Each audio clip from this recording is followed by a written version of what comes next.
सभी हरि प्रेमी श्रोताओं दर्शकों को जय जय श्री सीताराम, जय श्री कृष्णा, नमो भगवती वासुदेवाय।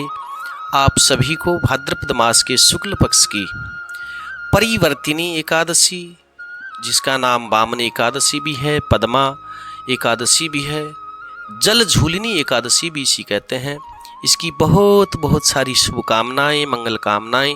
भगवान आपकी समस्त मंगल कामनाएँ पूरी करे, आपके ऊपर सदैव अपनी अपार कृपा बनाई रखे। इन्हीं मंगल कामनाओं के साथ आइए आप भाद्रपद मास के शुक्ल पक्ष की एकादशी की कथा जानते हैं। हरि प्रेमी भक्तों, भाद्रपद मास के शुक्ल पक्ष की एकादशी को क्षीर सागर में 4 मास शयन के बीच में भगवान 2 मास पूरे होने पर करवट बदलते हैं। निद्रामग्न भगवान के करवट परिवर्तन करने के कारण इसका शास्त्रीय नाम परिवर्तिनी एकादशी पड़ा। आज के दिन भगवान वामन अवतार की पूजा करनी चाहिए। भगवान विष्णु के बोने वामन अवतार की यह पूजा वाजपेय यज्ञ के समान फल देने वाली है तथा समस्त पापों को नष्ट करने वाली है। भगवान वामन की पूजा के कारण कुछ व्यक्ति इसे वामन एकादशी भी कहते हैं। इसके दूसरे दिन वामन जयंती मनाई जाती है, इसलिए इसका नाम वामन एकादशी भी है। एक बार की बात है, धर्मराज युधिष्ठिर भगवान से कहते हैं कि हे माधव, हे श्री कृष्ण, भाद्रपद मास के शुक्ल पक्ष की एकादशी का नाम, उसके व्रत की विधि, किस देवता का पूजन करना चाहिए, इसके विविध विधान तथा महात्म्य विस्तार पूर्वक जानने की मेरी बड़ी अभिलाषा है। आप कृपा करके इसके बारे में मेरे को विस्तार से बताइए। तो भगवान श्री कृष्ण कहते हैं कि हे निष्पाप, हे धर्मराज युधिष्ठिर, सब पापों को नष्ट करने वाली और स्वर्ग प्रदायक उत्तम वामन एकादशी का महात्म्य मैं तुमसे बताता हूँ। ध्यान पूर्वक सुनिएगा। यह एकादशी जयंती एकादशी भी कहलाती है। इसका व्रत करने से हे धर्मराज युधिष्ठिर वाजपेय यज्ञ का फल प्राप्त होता है। पापियों के पाप नाश करने के लिए इससे बढ़कर के हे धर्मराज युधिष्ठिर कोई भी उपाय नहीं है।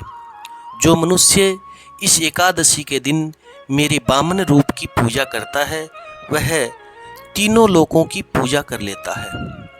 मोक्ष की इच्छा रखने वाले मनुष्य इस व्रत को अवश्य करें, क्योंकि इस व्रत को करने से मैं उसे मोक्ष प्रदान करता हूँ। जो कमल नयन भगवान का एवं लक्ष्मी जी के साथ कमल के पुष्पों से पूजन करता है, वह अवश्य भगवान के समीप पधारते हैं मरणों उपरांत। जो भाद्रपद मास के शुक्ल पक्ष की एकादशी को व्रत और पूजन करता है, उसे ब्रह्मा, विष्णु एवं महेश सहित तीनों लोकों का पूजन करने का फल प्राप्त होता है। सभी को इस परिवर्तिनी एकादशी का व्रत अवश्यमेव करना चाहिए, क्योंकि यह अनंत फल प्रदान करने वाली है।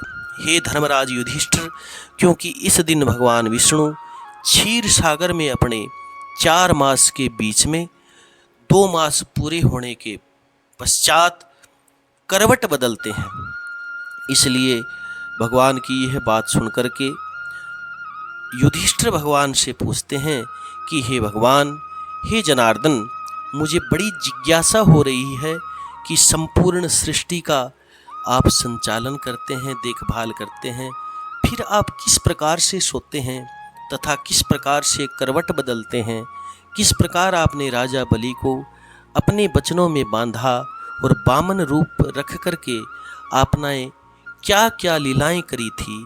आपके करवट बदलने के समय हम लोगों का, आम मनुष्यों को क्या क्या करना चाहिए, उनका क्या कर्तव्य है और क्या फल उनको प्राप्त होता है, यह आप मेरे को हे प्रभु विस्तार पूर्वक बताइएगा। मैं आपके चरणों में बड़ी विनती के साथ आपसे प्रार्थना करता हूँ कि हे प्रभु, मेरे को आप समस्त विधि खुल करके बताइए, जिससे मेरा कल्याण हो सके और लोगों का कल्याण हो सके। हरि प्रेमी भक्तों, भगवान श्री कृष्ण राजा युधिष्ठिर के इस प्रकार के प्रश्न को सुन करके बड़े प्रसन्न होते हैं और कहते हैं कि हे राजन, हे निष्पाप धर्मराज युधिष्ठिर, अब आप सब पापों को नष्ट करने वाली इस कथा को ध्यान पूर्वक विस्तार से मेरे से सुनिएगा।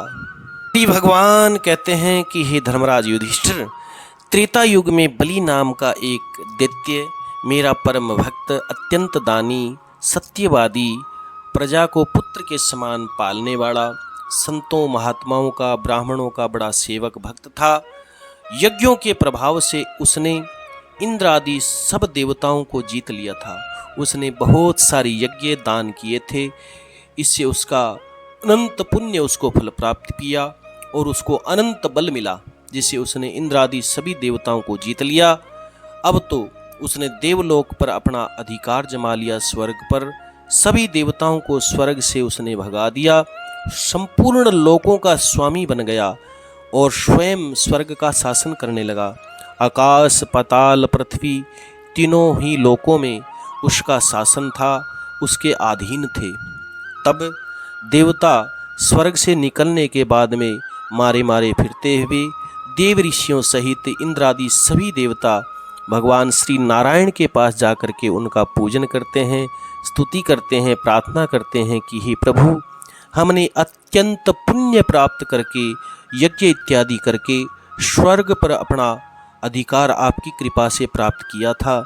हमारा अधिकार ऐसे समय में ही आपके भक्त बलि ने हमसे छीन लिया। अब हम मारे मारे फिर रहे हैं। आप कृपा करके राजा बलि के अत्याचारों से मुक्ति दिलाने की हमारे ऊपर कृपा करें। इस प्रकार की प्रार्थना उन्होंने करी।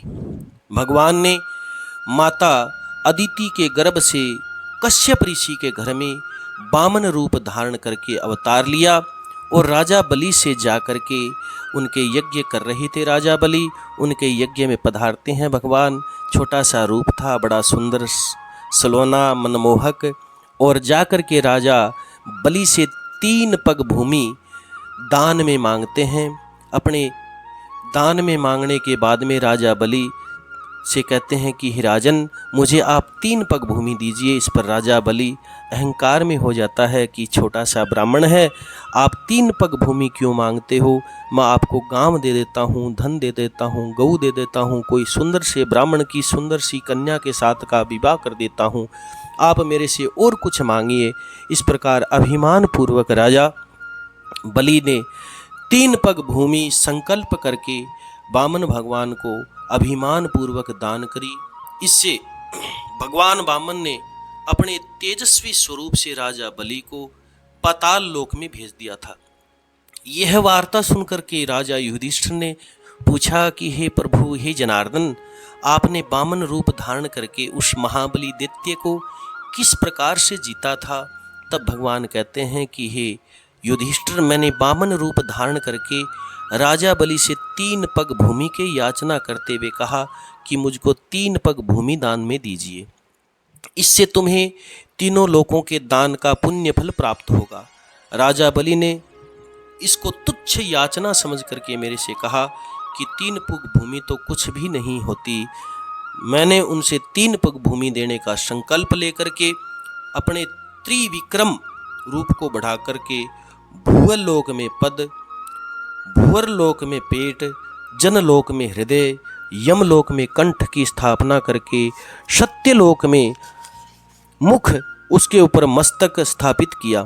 सूर्य, चंद्रमा आदि सभी ग्रह, योग, नक्षत्र इत्यादि इंद्र आदि देवताओं और शेष आदि सभी गणों ने विविध प्रकार से वेद सूक्तों से मेरी प्रार्थना करी। 2 पग नापने के बाद में मैंने राजा बलि का हाथ पकड़ करके कहा कि हे राजन, आपने मुझे 3 पग भूमि दान देने का संकल्प किया था। मैंने 1 पद से पृथ्वी, दूसरे पग से मैंने स्वर्गलोक, संपूर्ण लोक नाप लिए। अब 3रा पग आप मेरे को कहाँ से दोगे? मैं कहाँ पर रखूं? तब राजा बलि ने मेरे से प्रार्थना करी और कहा कि हे भगवान, आप अपना छोटा सा रूप पुनः धारण करिए, और सिर झुका करके कहा कि मेरे मस्तक पर अपना पैर रख करके मेरे को आप कृतार्थ करिए। तो मैंने उसके मस्तक पर, हे राजन, अपना पैर रखा। इससे मैंने 3 पद नापे। इससे मेरा वह भक्त पताल को चला गया। मेरे पद रखने के बाद में उसकी विनती और नम्रता को देख करके मैंने प्रसन्न होकर के कहा कि हे राजा बलि, मैं सदैव तुम्हारे निकट ही निवास करूँगा। विरोचन के पुत्र बलि के कहने पर वहाँ पर भाद्रपद मास की शुक्ल पक्ष की परिवर्तनी एकादशी के दिन बलि के आश्रम पर मेरी मूर्ति स्थापित हुई। दूसरी क्षीर सागर में शेषनाग की पीठ पर शयन करती हुई स्थापित थी। कथा सुनने के पश्चात भगवान श्री कृष्ण ने कहा कि हे युधिष्ठिर, इस एकादशी को भगवान शयन करते हुए करवट बदलते हैं, इसीलिए त्रिलोकी के नाथ भगवान विष्णु का आज विशेष पूजन करना चाहिए। इसके निमित्त तांबा, चांदी, चावल, दही का दान करना अति उत्तम और उचित है। रात्रि को जागरण अवश्य करना चाहिए, इससे अनंत गुणा फल की प्राप्ति होती है। जो इस प्रकार व्रत करते हैं वे सब पापों से मुक्त होकर के स्वर्ग लोक को प्राप्त करते हैं। उसका चंद्रमा के समान निर्मल यश संसार में फैलता है। जो पापों को नष्ट करने वाली इस कथा को पढ़ते अथवा सुनते हैं उनको भी 1000 अश्वमेध यज्ञ करने का फल प्राप्त होता है।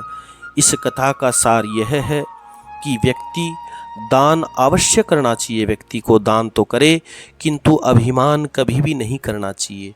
अहंकार, अभिमान व्यक्ति को ले डूबता है।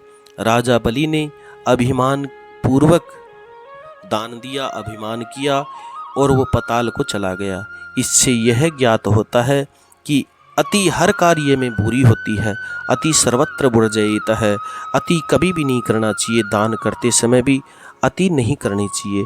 समस्त भक्तों को जय जय श्री सीताराम, जय श्री कृष्णा, नमो भगवते वासुदेवाय, नमो नारायणाय। सभी कथा सुनने के बाद में कथा को लाइक करें, शेयर करें, कमेंट के अंदर भगवान श्री का नाम अवश्य लिखें और जिन्होंने चैनल सब्सक्राइब नहीं किया, सदस्यता नहीं ली, वो सदस्यता अवश्य लें। जय श्री कृष्णा, जय जय श्री सीताराम।